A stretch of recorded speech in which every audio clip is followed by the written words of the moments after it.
When I think of my own personal philosophy, I realize that I lean towards virtue ethics. This doesn't mean I consider myself to be some kind of virtuous guru. It only means that I try to live my life in a way that can be considered good. I want to be a role model for my younger siblings, and my older one, and I want people to think of me as virtuous. In her article, Applying Virtue to Ethics, Julia Annis asks, isn't the point of an ethical theory to be a theory that we can apply to guide us, to tell us what's right and wrong? Virtue ethics doesn't give us a universal set of rules, but it does tell us how to act, in three ways, actually.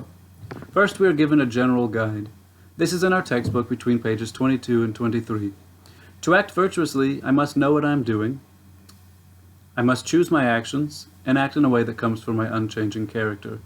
Secondly, virtue ethics involves looking to a role model or guide and asking how they would act.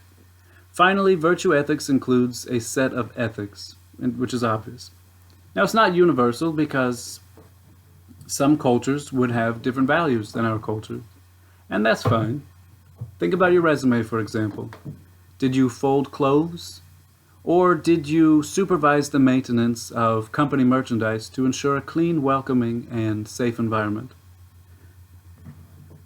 Is that ethical, considering the ethic of truthfulness, which is about our accomplishments?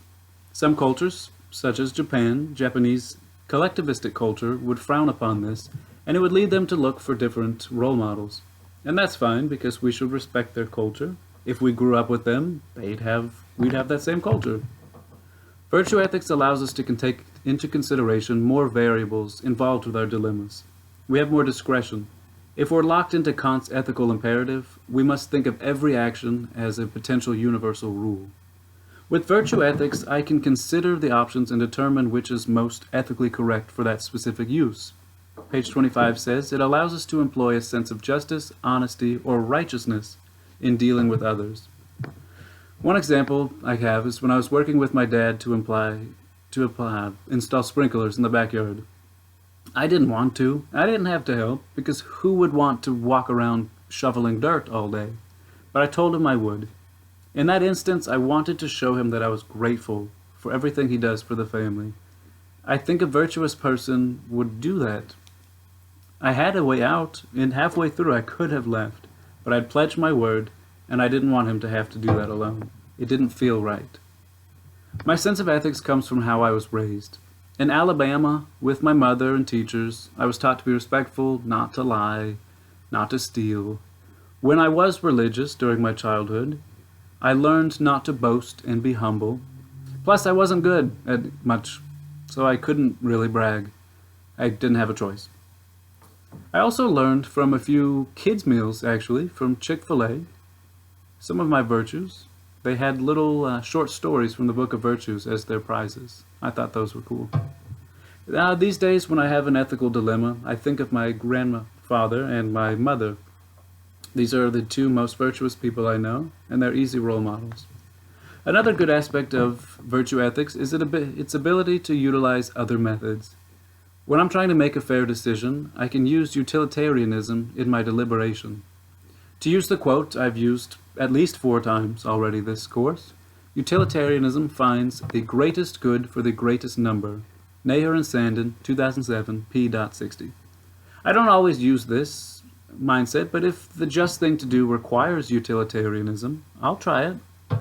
When I donate to clothing, I find a local shelter. Is it more just or virtuous to donate to a shelter, or is it more virtuous to donate to a goodwill? Which one gives the most good, donating directly to the person, or donating to the goodwill, which does provide employment assistance? Most good, utilitarianism. That same donation, I believe, will benefit the person more than it will the company. Using this method just makes me feel good about my life. My family knows me as honest and dependable.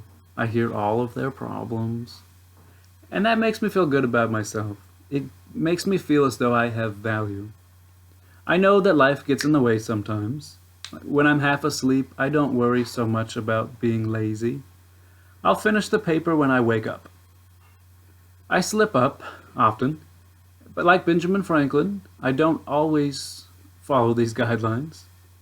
but know that they exist, and I strive to live a virtuous life. I believe it's my responsibility to follow them, as it is for everybody else, and I do try, and it is my goal to live my life abiding by the rules of virtue ethics.